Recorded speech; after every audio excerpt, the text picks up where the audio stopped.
Welcome back to the 82nd online episode of Peacetime, hosted every Sunday morning by Peace Point with myself, Phra Nicholas Thanissaro, coming to you today from DIMC in Azusa, California. Last session we started on the second episode of the Illuminated text mini-series by looking at the first part of the Sigālovāda Sutta.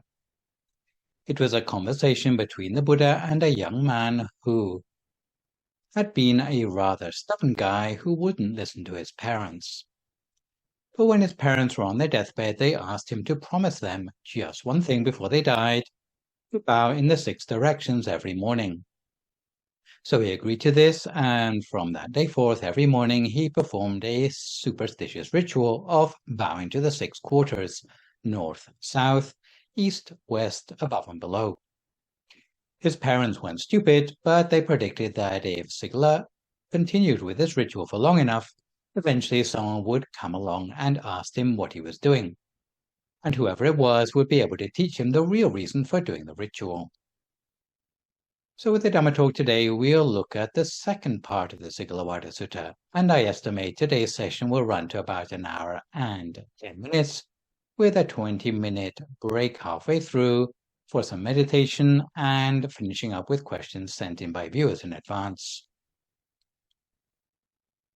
So last session we already looked at the first part of this teaching, and to recap quickly, you can summarize what we learned in terms of a triangle which has 4 points marked on it.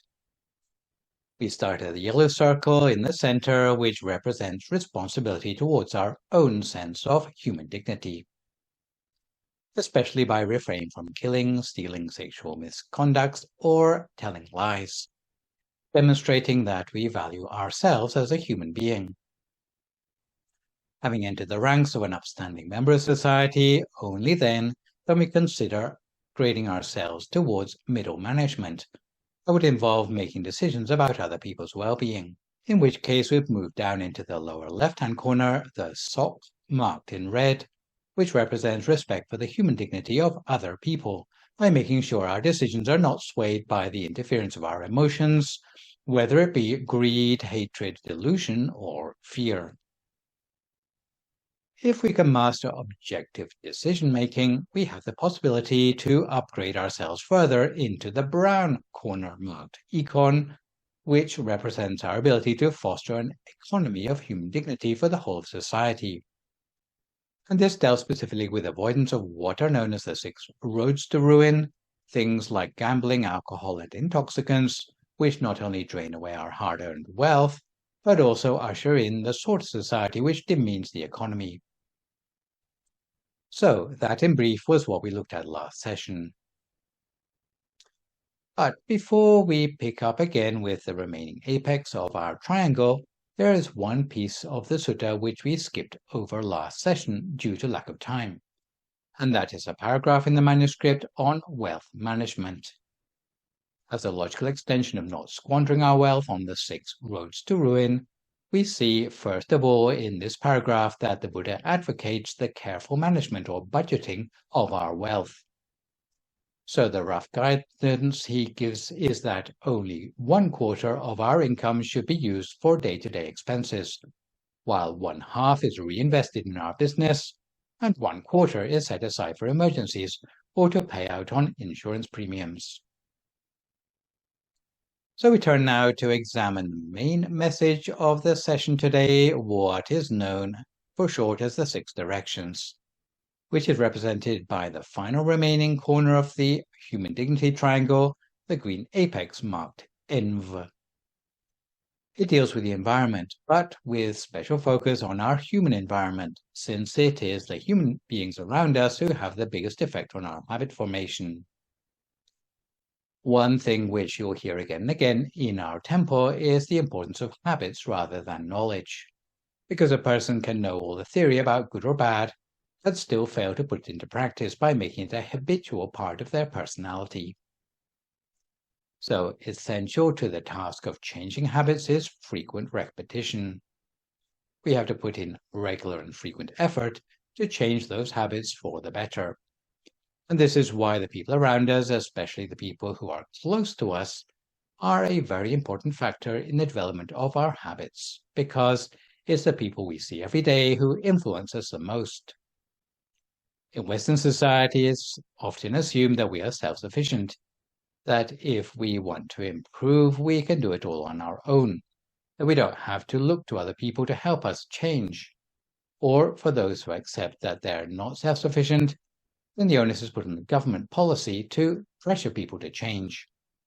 Consequently, we often overlook the importance of people around us in influencing our values, our behaviors, and what we take to be normal in life. So we come to this sutta, having talked about friends who are sympathetic and so forth. The Buddha actually applies friendship to the 6 main groups in our life, who have the biggest effect on our habits. And this is where the Buddha reveals that bowing in the 6 directions can be upgraded from symbolism by having respect for or upholding one's duties towards 6 different social groups whose habits brush off on us.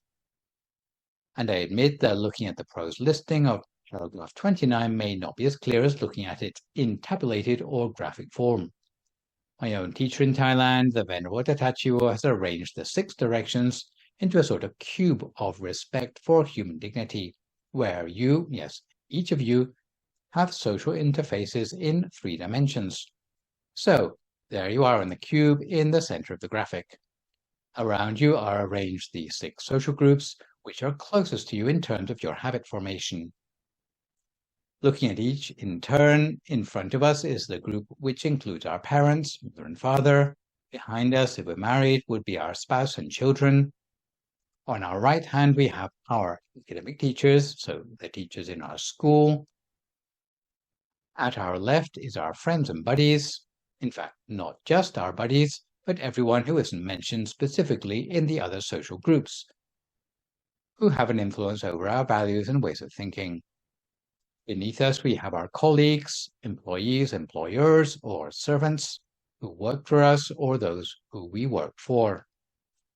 Above us, we have our spiritual mentors, a group in which we might include monks, priests, or clergy of our chosen religion. The idea is that as we grow up, our repertoire of habits is going to be influenced by the quality of our relationships with these 6 groups. If you are the sort of person who gets along well with all 6 of these groups and manages to learn something from their good habits, which those groups bring to us, then we'll become a person whose habits improve throughout our life. Makes sense so far? So the process by which you acquired your personal habits in the period from the cradle to the time you started school would have been by unintentionally mimicking your parents' habits and attitudes, together with the behaviors they rewarded or punished. Once you start school, you'll start to pick up the habits of your teachers, together with behaviors they reward or punish. If you haven't managed to pick up any good habits from your parents or teachers, then perhaps you'll get some good habits drummed into you by your life partner. If they can't do anything for you, then perhaps it'll have to be your friends or peers who will provide you with a repertoire of good habits.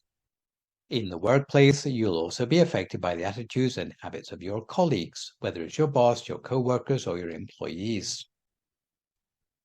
For all these groups of people, since you spend so much of the day with them, the likelihood is that their habits will brush off on you to a certain extent. And if you're a religious person, then the sort of religious activities you join will have some effect on your value system and your habits. Another thing which I should clarify is that when we study the manuscript, you'll notice that each of these 6 habit-forming groups is discussed in terms of duties rather than rights. In civil society, most of the discourse concerns human rights. Protesters demand their rights in a fairly one-sided way, where demands are made for things like medical treatment or the right to vote or whatever, without doing anything to earn those privileges apart from perhaps paying your taxes and obeying the law. Just by being a law-abiding citizen of the country, you expect all these things to come to you for free. But the social scenario which is laid out in the Sigālovāda Sutta is one of give and take. So only if you perform duties of a certain sort towards these 6 groups should you expect them to reciprocate with certain duties back towards us. But the reciprocity of the sets of duties is not as important as the good habits that arise for an individual as a result of doing them. So if we look at paragraph 30 first, let's take, for example, our parents. The manuscript informs us that a son or daughter should consider, once I was supported by my parents, now I will be a support for them. So it's saying that the duty of a child to the parents is to look after them, especially in their old age. I will perform those duties that they have to perform, so maybe assist with their work as much as you are capable. I will maintain the lineage and tradition of my family, so hopefully the good ones. I will look after my inheritance, and once my parents pass away, I will give alms, performing religious rites on their behalf when they are dead. Are you familiar with the idea of merit in Buddhism? It's not the same sort of merit you get on a diploma when you do some public service for society. But if you remember a couple of sessions ago with the Jullagama Vibhanga Sutta, the logic of karma tells us that if we do good deeds, then good deeds will return to us. But the way in which those actions come back to us is that when we do something good, there's a sort of energy which arises somewhere within you, which in the future will attract good things back into your life. To cut a long story short, that sort of energy is what we refer to as merit. When we do something good apart from it benefiting ourselves, we may also make a wish that other people benefit from this accumulated goodness. And a particular group of people who Buddhists like to single out for that attention is loved ones of ours who have passed away. The reason being that in Buddhism, being alive in the human realm is considered to be a very privileged position. It's a state of being where we have the free will, the independence, and the wherewithal to do a lot of good deeds in our lives. However, once we die, the possibilities for doing as many good deeds is much reduced. Even though we might get to be in heaven, let's say, but the opportunities to do good deeds are much reduced because we are just on the receiving end of all the merits we have previously done. So generally speaking, a dutiful Buddhist son or daughter would think of loved ones who have passed away, such as their parents, and try to do good things on their behalf by dedicating their own merits for the benefit of those loved ones, with the wish that, may my parents have a better quality of life wherever they have been reborn. So this is an example of the 5 duties which a son or daughter would practice towards their parents.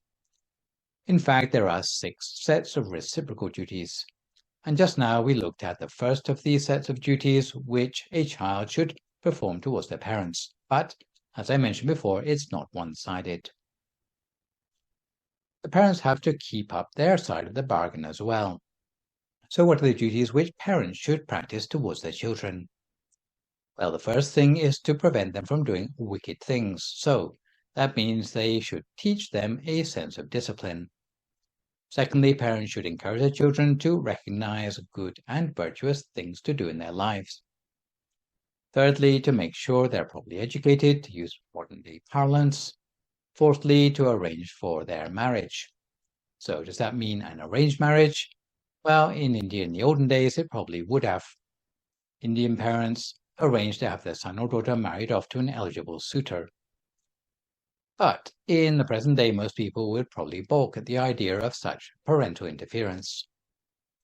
The contemporary way this advice is interpreted is that supposing your son or daughter wishes to get married, and you shouldn't be pushing them into it, then maybe you could offer a valuable second opinion for their choice of fiancé, given that as a parent, you have more life experience than they do, and perhaps you're not quite as blinkered by the emotional aspects as they may be. Lastly, you should pass on your inheritance to them. So you can see that there are 5 duties which a son or daughter ought to perform towards their parents, and 5 duties which the parents ought to perform towards their son or daughter. Sound fair? If both keep their side of the bargain, then those aspects of parenthood or childhood will ensure both parents and children will improve their habits. Of course, fulfilling the prescribed duties requires a little extra effort from everybody involved. Unfortunately, some parents think that schools ought to be the ones to teach their children what is right and wrong. Or they think, oh, we'll wait for our children to grow up a bit more, and then we'll teach them all about right and wrong. They're still too young now to understand about these things. Parents passing the buck may be a dire mistake, because the formative years when children calibrate their ideas about right and wrong can be very early indeed. It can start from the age of about 1.5 onwards, so virtually from the time when children start to speak and walk is when they are starting to form an opinion about where to draw that ethical line. So it is down to the parents to be quite firm in this respect. Parents may have to punish their children if they cross the line, and in fact failing to punish would be considered neglect of parental duties. More commonly, parents may worry, uh-oh, what goodness do I have to pass on to my children? How am I going to manage to be a role model? How do I get to be knowledgeable enough about spiritual teachings to be able to answer all their questions? So commitment to the 6 directions actually forces the parents to become more knowledgeable about spiritual and ethical matters than perhaps they would be otherwise. So the whole experience of parenthood actually pressures parents to become a better person. But although it is a two-way street, the parents should initiate and the children reciprocate. Even if the children are stubborn, it doesn't mean that mom and dad should give up trying to be good parents. So this is the nature of the reciprocal duties of the Eastern Quarter, which is the relationship between the child and the parent. The second of the 6 directions deals with the relationship between the pupil and teacher. And although I've mentioned that children should be raised to know the difference between right and wrong before they get to go to school, these days it's often left to the school to step in and solve disciplinary problems as well. So looking at paragraph 33, the first duty pupils are charged with is to stand up when the teacher comes into the classroom out of respect for the teacher. Secondly, the pupil should serve the teacher maybe in more ways than just bringing them an apple. Thirdly, by being obedient to what the teacher teaches, or at least being eager to learn. Fourthly, helping the teacher out even in things which might go beyond the classroom context. For example, if the teacher is moving house in Buddhist country, the children in the class would be expected to go and help them to move house because they regard their teacher as their friend and not just as someone who's being paid to tutor them. Lastly, the pupil should be attentive and respectfully learn the arts and sciences. So if pupils were able to follow these 5 principles, I think the atmosphere in the classroom would be very different from what you find today, with the teacher basically at the sharp end of the children's rights issues. But the teacher too has to keep up their side of the bargain by firstly going out of their way to pass on as much of their knowledge to the children as they can. So making sure the students are well trained, teaching in a way the students can understand, making sure they are thoroughly instructed, praising them where praise is due, and looking after their students' welfare even in things which might go beyond the classroom. I once heard about teachers in Thailand who had very poor students who arrived in school barefoot. The pupils were so hungry when they came into class that they couldn't concentrate on what was being taught. The teacher at the time told me she spent about half of her income on providing breakfast for those children. If their stomachs were rumbling, no one could concentrate on anything the teachers were saying to them. In the end, many of those teachers have moved on to different occupations because they simply couldn't make any money out of their former career. They couldn't hardly support themselves, only because they were having to fulfill their duty in the Southern Quarter. Moving on to the third of the 6 directions, we come to the reciprocal duties between husbands and wives. I should mention that in the era of so-called concurrent relationships, the advice shown in paragraphs 36 and 37 may sound a little dated, especially when it is based on gender stereotypes. But if we can take the advice with a pinch of salt and focus on wisdom applicable to current norms, the sutta starts by telling us a husband should honor his wife. So at least by acknowledging that she is his wife. Secondly, he should not look down on her. He should be faithful to her. He should delegate authority to her and provide her with gifts on occasion. Sound fair enough? But for her part, she needs to make sure that the work delegated to her is kept well in hand. She must be hospitable also to the in-laws. She too must be faithful and must take good care of the family property. I'm conscious at the time when this was written, it was still traditional for wives to jump into the funeral pyre after their husband. So it's likely that what we are reading here was relatively progressive for 2,000 years ago. Nonetheless, we should bear in mind that social expectations of women in those days would be that if they were a mother, then they would stay at home. So women would reign supreme in the home and everything to do with it, whereas the husband would be the wage earner with duties taking him outside the home. The stereotypic roles are not the main point here, though. The same principles of habit formation can still be applied in the present day, even if the gender roles are reversed. Someone still has to take responsibility for the running of the household, to make sure it is a place where children can grow up safe and secure. So there's no reason why a couple can't agree on how to divide up the work. But I think the important thing here is the sense of respect and sense of unconditional giving within a couple. So far we've seen 3 sets of duties in the 6 directions, between parent and child, teacher and student, husband and wife. It's probably a good juncture to take a break halfway and settle ourselves for 20 minutes of meditation, which today is a recording of the track entitled Homecoming for the Mind. If at this point you would like to find a comfortable sitting position for yourself as you listen to my guidance.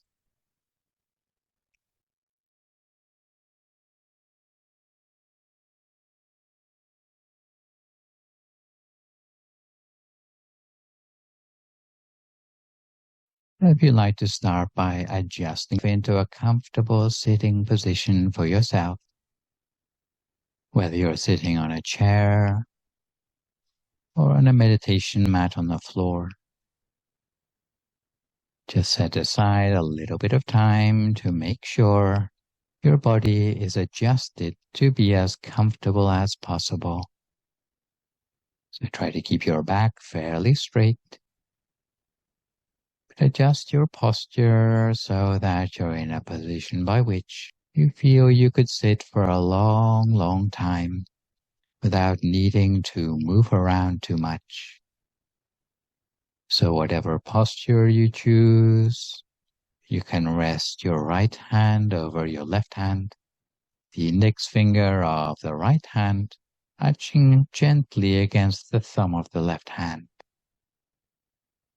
with your hands resting palm upwards on your lap. We join our hands together in this way because if the index finger slips away from the thumb, it will give us advance warning of napping on the job. And we breathe deeply to ourselves. We allow ourselves to feel the breath softly making its way through our nostrils, through our airways, to the space within our belly.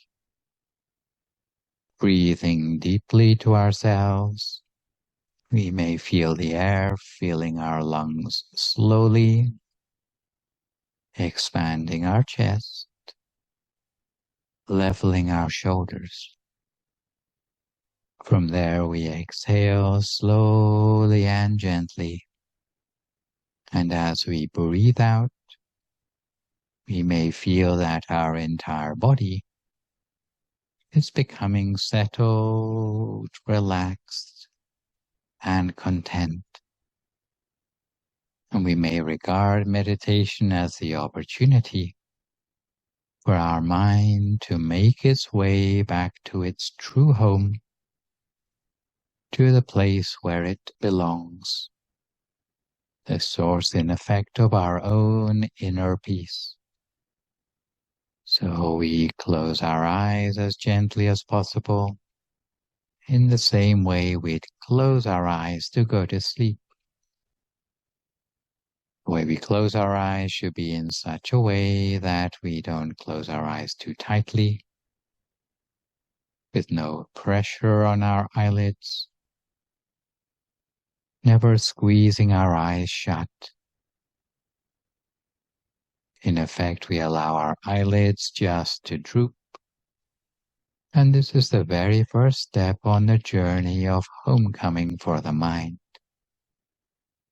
From there, we bring our attention back to become aware of the sensations within our body, simply by observing our sitting posture, taking a little bit of time to adjust it to perfection, just in case any part of us is feeling blocked, tense, or tight. We continue to adjust our body until our circulation is unimpeded from top to toe. And once we find ourselves in a relaxed sitting posture, we can relax further by releasing tension in every single muscle of our body. And to this end, we scan down through the whole of our body, starting at the top of our head.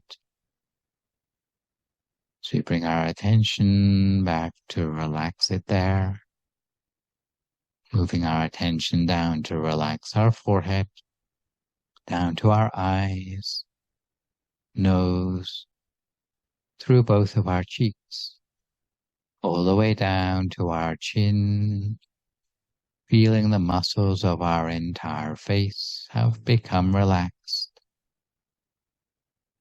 We allow that tide of relaxation to move down through the back of our head and into our neck.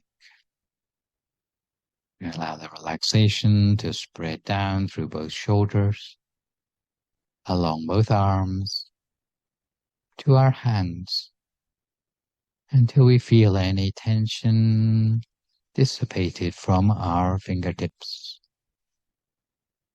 We continue on down by turning our attention to relax our chest. We allow the stream of relaxation to move down through our abdomen, through our legs, all the way down to the tips of our toes, until we feel satisfied that our entire body feels as relaxed as it can be, with every muscle loosened up completely and feeling at ease.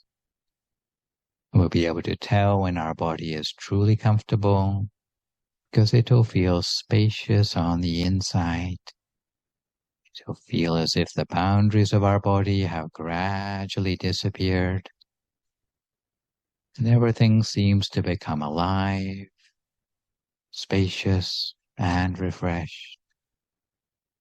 And in the same way our body needs to become relaxed for meditation, we also need to free the mind of any worries, frustration, irritation, or any of the problems that we might be keeping suppressed.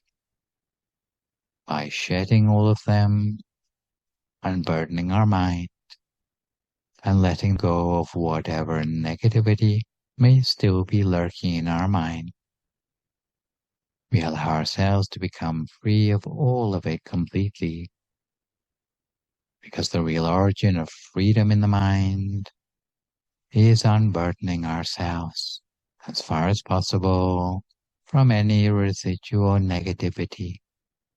It's almost like spring cleaning our mind one step at a time. And as the negativity disappears little by little, there will be increasingly a space within the mind for peace, purity, happiness, and wisdom to arise. So for the moment, we let ourselves become as free as possible from any potential disturbance, letting it go completely as a second step in the mind's homecoming on its journey toward inner peace.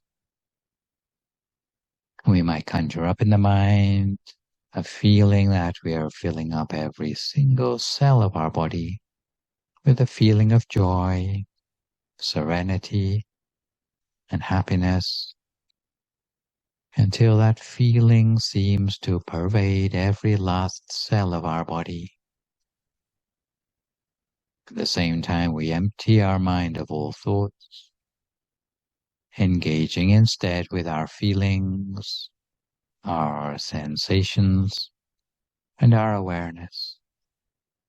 Then we gently gather together all our awareness, sensation, or consciousness in an area somewhere around the center of our abdomen, in keeping with our intention to engage with that sense of comfort.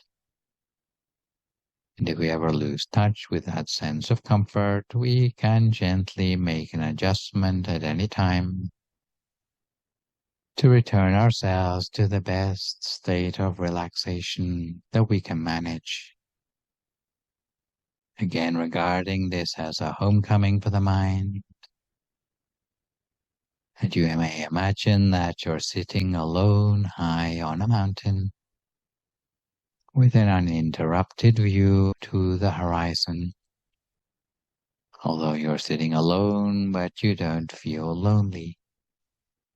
Alone but content, on top of a mountain, free from any interference, completely carefree, perhaps with a gentle breeze blowing right through your body, to the extent that your body feels light in weight, soft, almost as if it's floating weightlessly,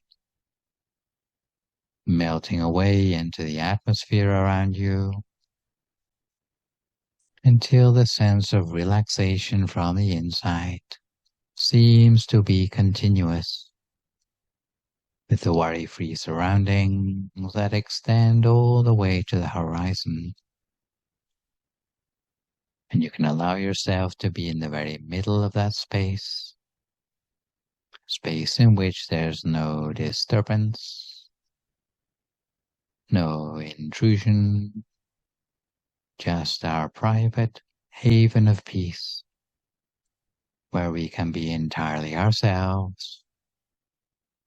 And in essence, this is a space in which we can continue to free our mind of any residual negativity, feeling that we're becoming one with nature around us.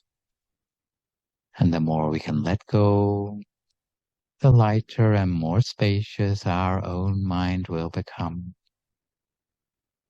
until we can feel the center of that space within ourselves as the true home of the mind. So we bring the mind back home by gathering our attention and letting it gently rest in our center space within the body. The center space for the time being is any place inside us that feels tender and comfortable. We can place the attention there as gently as we can. Once our mind finds its way to where it needs to be, there will be an automatic arising of joyfulness and contentment in the mind. It doesn't require anything more. It is replete in and of itself. Our internal sensations will be ones of satisfaction. And all we need to do is maintain our awareness of that comfort. It's the sense of inner peace, which gradually emanates from within and continues to evolve as our own mind embraces our sense of consciousness with a light and gentle feeling that this is where the mind truly belongs. This is where true peace and purity can arise. And our job as a meditator is simply to maintain our mind, our awareness, at this point allowing our true nature to become full of peace and positivity. The feeling it gives us will be one of being unblemished and pristine, of clarity and purity. And all we need to do is maintain our awareness within this center space, letting it merge with that inner space. But if you feel that you need some sort of anchor for the mind, You might like to slowly visualize some sort of bright inner image, perhaps something as light as a bubble within yourself, a bubble that is crystal clear, floating free and weightlessly at the center of yourself. And you might imagine that a similar such bubble settles at the center of your body, delicate and fragile. All we need to do is maintain that picture of the bubble inside ourselves with the gentlest possible attention. We might imagine the bubble remains motionless or perhaps shimmering at the center of our abdomen, soft, delicate, gentle. We may discover that the bubble has its own illumination from the inside, or that it becomes gradually brighter, perhaps even as bright as the sun in the morning or at midday, but with a white light, a brightness that is cool and soothing, perhaps more similar to the light of the full moon at night. And it's a brightness that comes with a sense of peace, a feeling of ease, with a sense of illumination from the inside, from the center of ourselves. And all we need to do is maintain our awareness, the feeling and sensation at the center of that inner bubble, just slightly touching that feeling within the bubble of our awareness, while keeping our mind calm, still, relaxed, keeping the mind focused in stillness softly and gently. The mind should wander or get tangled up in thought. We don't need to try to stop ourselves from thinking. We just slowly guide our feeling, the focus of our attention back to the bubble again, always softly and gently, however many times it takes for the mind to start to stay centered, almost by second nature. And at this point in our meditation, all the thoughts and distractions will seem further away, as if in the distance. And all we have to do is simply observe the true nature of peace and tranquility, a sense of the depthening of the mind, that is awareness so still, so soft, so gentle. And at this point, all we need to do is observe. So we continue to keep our mind on track at the center of the body the whole of the time, always feeling the connection with our sense of inner peace for a few more moments in silence until we come to the appropriate time for some loving kindness meditation.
Continue to keep our mind on track at the center of the body the whole of the time.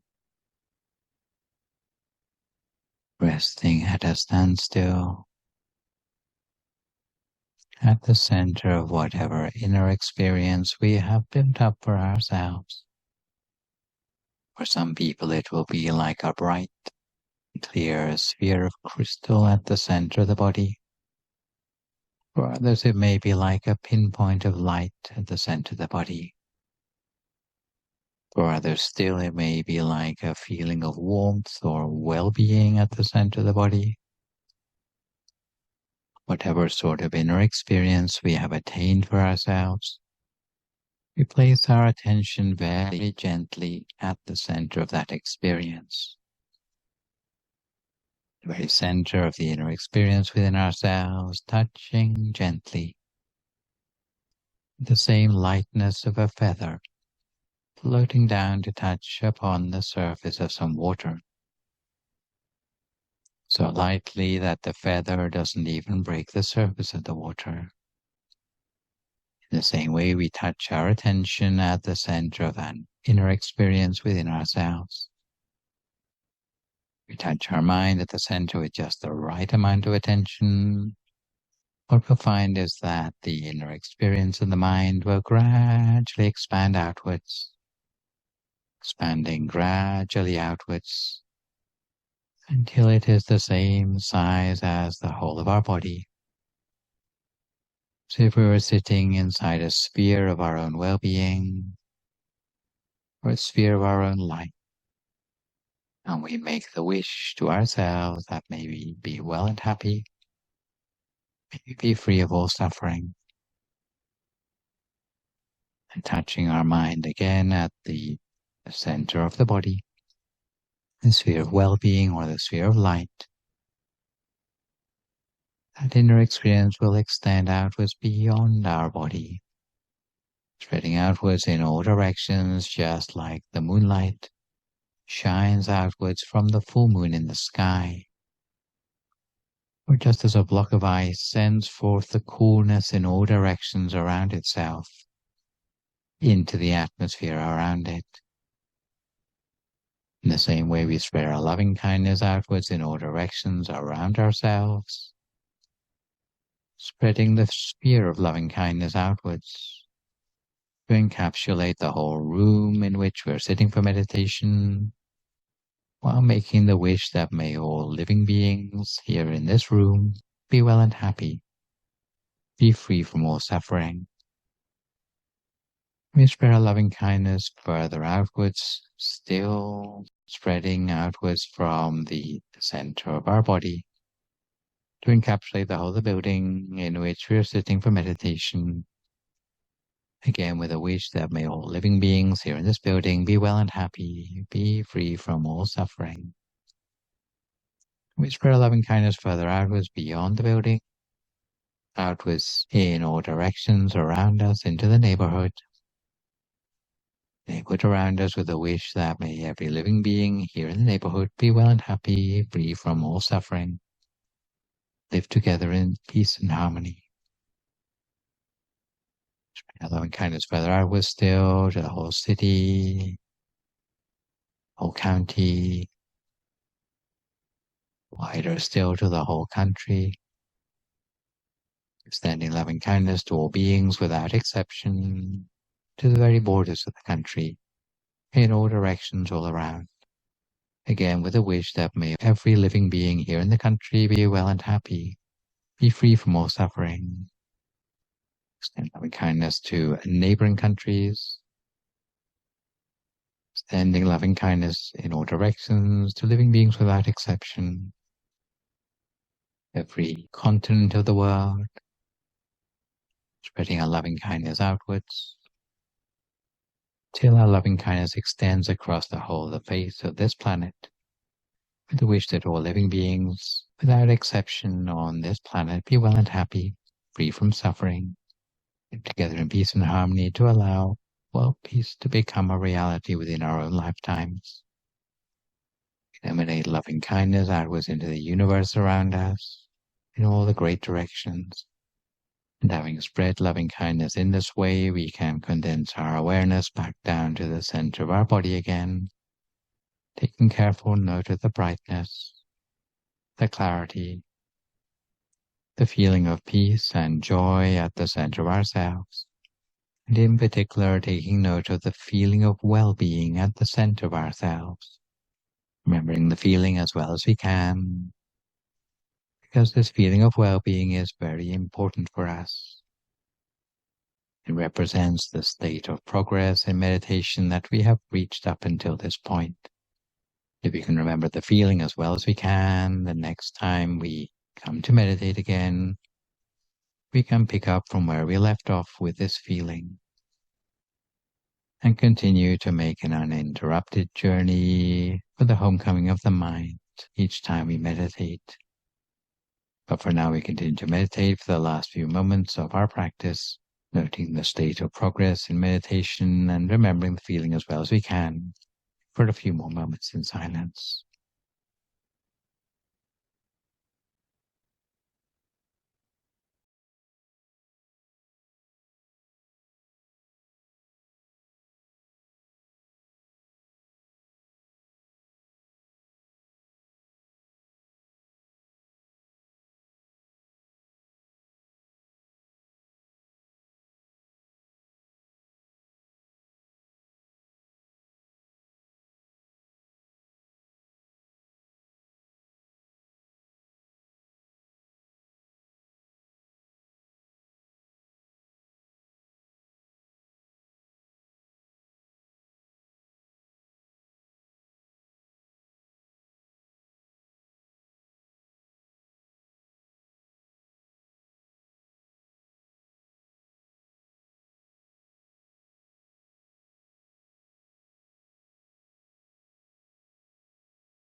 Sapa Buddhanupavena, Sapa Dhammanupavena, Sapa Sankhanupavena Sattha Soti Bhavantu Te.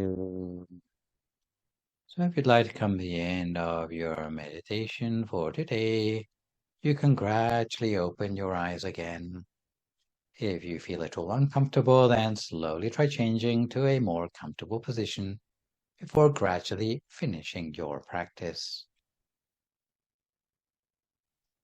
So to pick up where we left off with our subject matter for today, we continue in paragraphs 39 and 40 with the fourth of the 6 sets of prescribed reciprocal duties relating to those closest to us in our lives, which in this northern quarter is between us and our friends.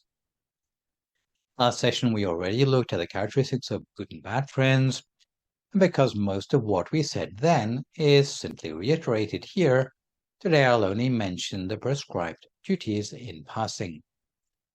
So from us to our friends, 4 duties elsewhere known as the 4 bases of sympathy, which I'll come back to at the end of today's session, plus truthfulness.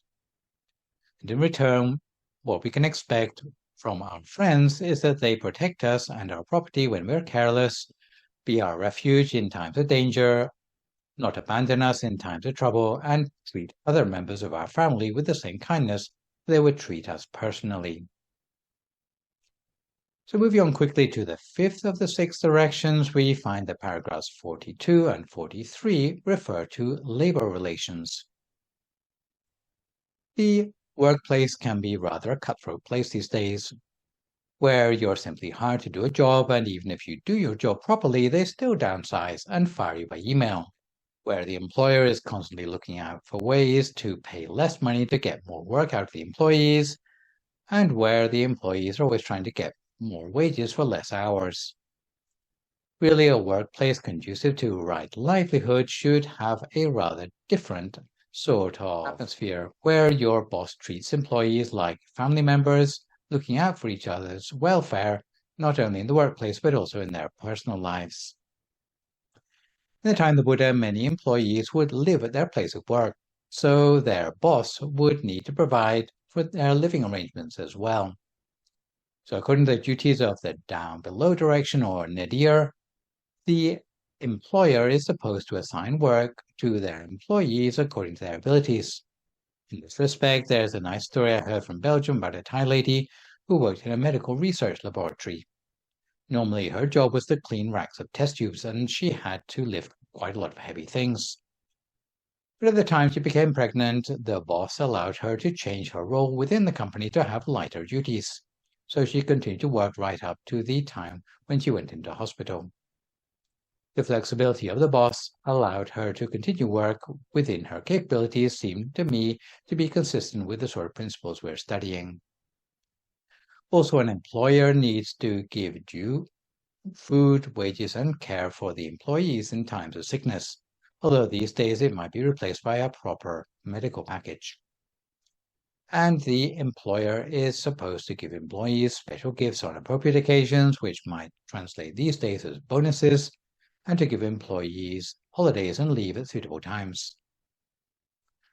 Meanwhile, the employees should start work before their boss and finish work after them. They should not help themselves to things at work like paper clips and elastic bands, which their boss has not allowed them to have. And they should always try to find better ways to do their tasks, not just stay in the same job for 15 years and still be doing the task in the same inefficient way that you did when you started out. Also, employees are supposed to maintain and defend the good reputation of their boss, so not gossiping about them behind their back. As you can see, Buddhists paint a picture of quite an idyllic workspace, with relations more like a partnership than one of antagonism and exploitation. Last but not least, in the 6 directions, in paragraph 45, we come to the upward direction, or Zenith, which represents reciprocal duties in the relationship between members of a congregation and their clergy. The congregation members should have kindly actions, words, and thoughts towards their spiritual teachers, keep an open house to them, and provide them with their material needs, which hopefully should not be too extravagant. You'll be familiar with the way there's the reciprocity between monks and lay people within Buddhism, since monks don't get a salary unless you count being given alms of 2 meals a day, sometimes 1 meal a day. So monks are quite low maintenance, but in return for their basic support, the monk must give something back to the people who provided the food, which you could think of as spiritual food. So what is given to the monks materially should be returned to those who gave it in a spiritual way. As monks have more time to research and meditate about spiritual teachings than lay people, who will be rushed off their feet by work and family, they should use that time to guide or clarify the spiritual understanding of those lay people. Monks should not take their alms and spend all day just lying around.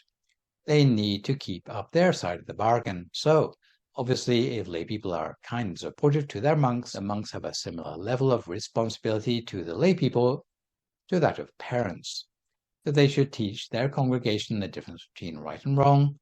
So supposing the parents didn't manage to instill the full complement of good habits in their children, the clergy or the spiritual teachers are supposed to take up the slack, especially by putting energy into teaching and training the laity and pointing them in the direction of heaven.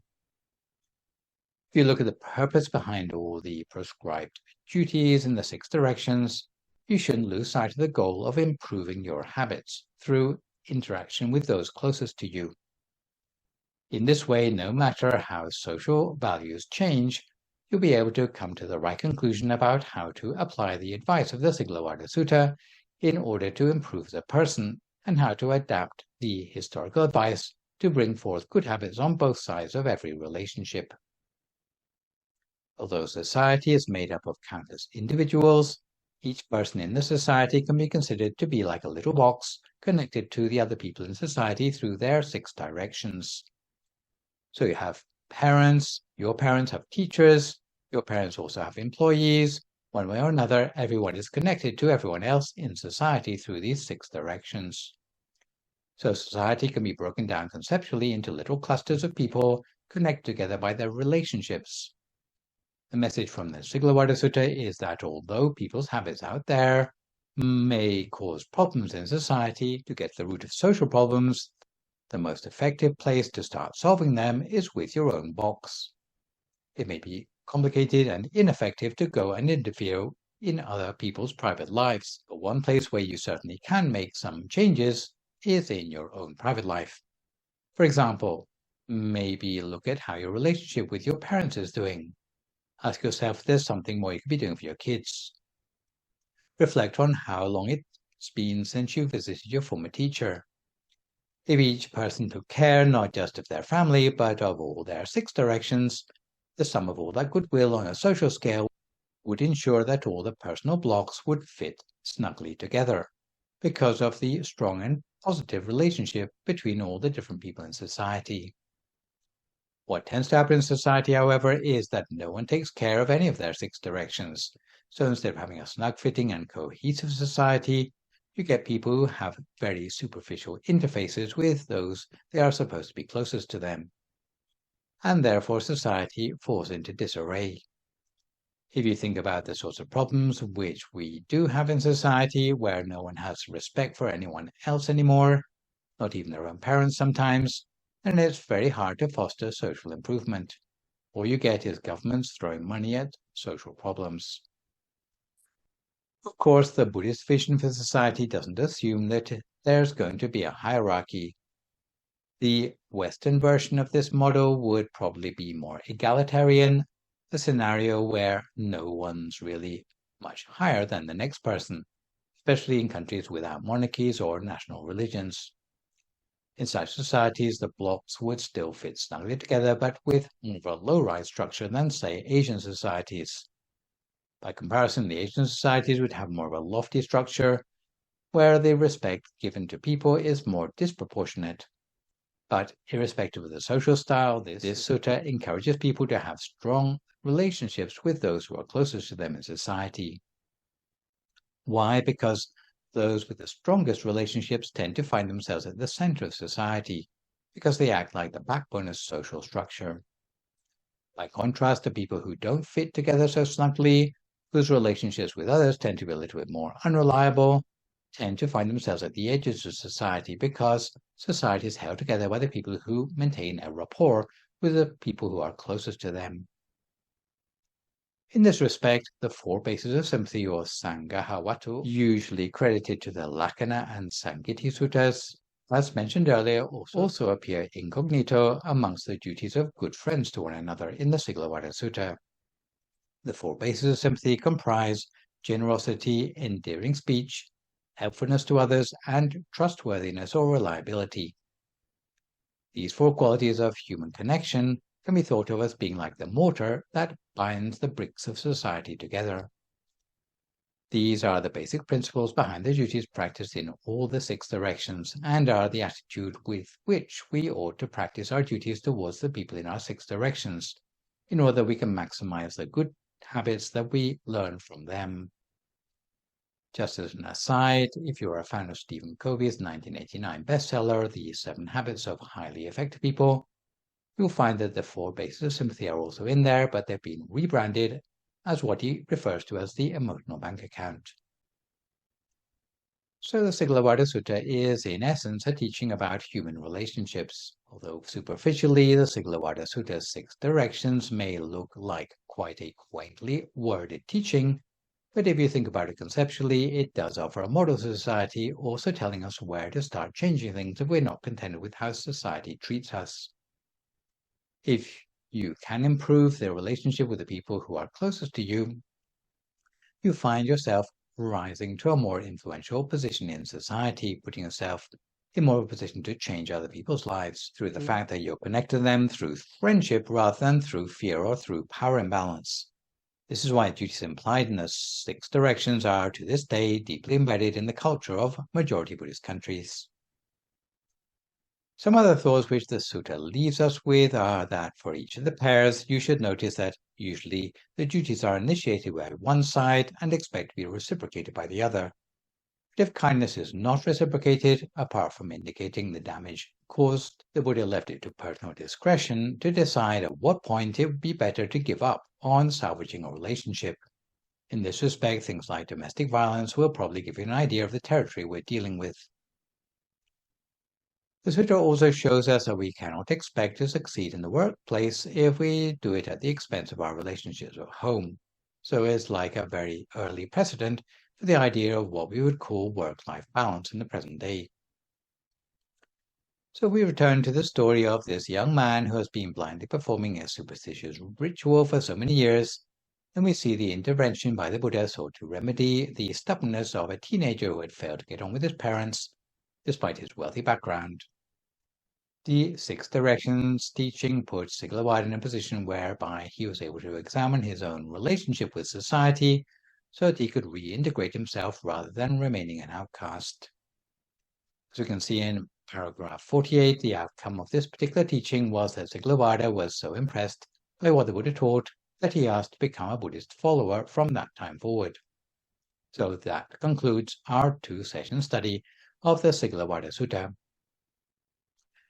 To finish off with today, we have a question sent in by one of our viewers, Cleopatra of Phoenix, Arizona, and here comes the question. Before, I was a regular meditator, but since becoming a mother, I find I am run off my feet 24/7, and my meditation practice has become a little choppy lately, to say the least. I'd like to ask if you can give me any advice for ways to rescue my meditation while continuing to fulfill all my duties as a new mum. Hi Cleopatra, I remember your previous question about introducing meditation to young kids. Your question today about meditation for new moms seems to continue on a similar theme. Again, I'm not sure that monks are the ideal fountain of knowledge on the subject, but fortunately a lot of new moms seem to be bloggers. So from the plethora of advice out there, I think there are 6 recommendations that seem to resonate. In the ideal world, the joy of welcoming a new baby into the family would transcend any stress that falls on a new mom. But just to cope, the new mom is up against hormones, sleep deprivation, and possible depression, not to speak of a whole new daily schedule centered on the baby rather than themselves. The whole experience can feel overwhelming even for moms who meditated previously. So for busy new moms like yourself, it may be that you need a whole new game plan, at least for the first 2 years until your newborn becomes a toddler. First suggestion I can make is that the baby's sleep time might be the most reliable time for you to sneak in some meditation. Even though your new baby may seem to spend most of the day or night babbling or crying, there will be some unpredictable times when they do actually stay asleep. Although it may be tempting to keep watch over the cradle or go to bed yourself, it can equally be the opportunity to squeeze in some time for meditation, even though, by the principles of Swiss cheese time management, the length of time you might get for your meditation might be a little bit random. The second suggestion for meditation time is to meditate while feeding, since for this short period each day you do actually get to sit down. Instead of using the time to worry about party themes or doctor's appointments, this can be a time again when you can focus inwardly to meditate. So, while building a connection with your child, feeding can be an opportunity at the very least to calm down, breathe fully, and return to the present moment.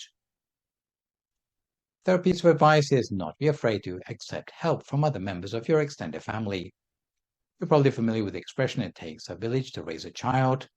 So instead of trying to take everything on yourself and wondering where all your meditation time went, the University of Pittsburgh Medical Center advises that extended family can greatly improve the emotional, mental, and physical well-being of new parents by showing up and compensating for situations where they may fall behind. For example, your baby's aunt can do laundry or help prep a meal. A grandparent might offer words of encouragement from their memory of similar transitions. Meanwhile, your siblings, parents, or in-laws can bring a deeper knowledge of your preferences and help step in exactly where others may feel inadequate. The bottom line is that the baby benefits too. Fourth piece of advice, especially when care for a newborn is pushing you to your limits, is that engaging with feelings of gratitude can greatly help with resilience. Of course, there is so much about having your own new child that automatically triggers a sense of gratitude. But if we're caught up in constant demands, we can sometimes forget to check in with those feelings, which has led some bloggers to suggest sticking a post-it with the word gratitude on your bathroom mirror. Such gratitude can help overcome any negative self-talk and be a constant reminder that despite the naysayers, you are being a great mom. A fifth piece of advice, really borrowed from our temple's 10 items of homework, as an exercise to boost mindfulness, helps busy mothers to come back to their center despite all the external demands on their attention. You can set up a reminder, perhaps on your phone, to bring your mind back to the center of your body once every hour at the top of the hour to prevent yourself getting too frazzled. Lastly, to pull ourselves back from the brink of panic, people are often advised to breathe or count to 10. More commonly in our temple, though, if things are getting on top of us, if we can't find the time to close our eyes, we advise people to bring themselves back to the present by reciting the mantra Samma Arahang under their breath, or they can go the whole hog with more extended verses of chanting. In the Thai Buddhist tradition, the Sorapanya style of chanting is quite soothing and will double up as a lullaby, with plenty of examples to be found on YouTube these days. Alternatively, you can adapt chanting or a mantra from other traditions to serve the same purpose. So this session I have introduced to you the second part of the Sigālovāda Sutta. So for my next live session online, which will, fingers crossed, be a week on Sunday morning, we'll move on to look at the Samanyapala Sutta, which is the teaching about the fruits of true monkhood and gives helpful advice on discerning a true monk. For good measure, I'd like to remind viewers that you can email your questions about meditation or what you have heard in the lecture to the email address that you can see spelled out on the slide. And I'll do my best to answer these on my next session. In the meantime, try to avoid recklessness or complacency as we continue to deal with the knock-on health and economic effects of the pandemic. Maintain a positive mood, speak only positive words, forgive others, extend good wishes to others, and meditate daily. Hopefully, as a result of today's session, you will more effectively manage to absorb the best of habits from the good folks in your 6 directions. So for today, this is me, Phra Nicholas Thanissaro, signing off for today. So long, folks, and stay safe.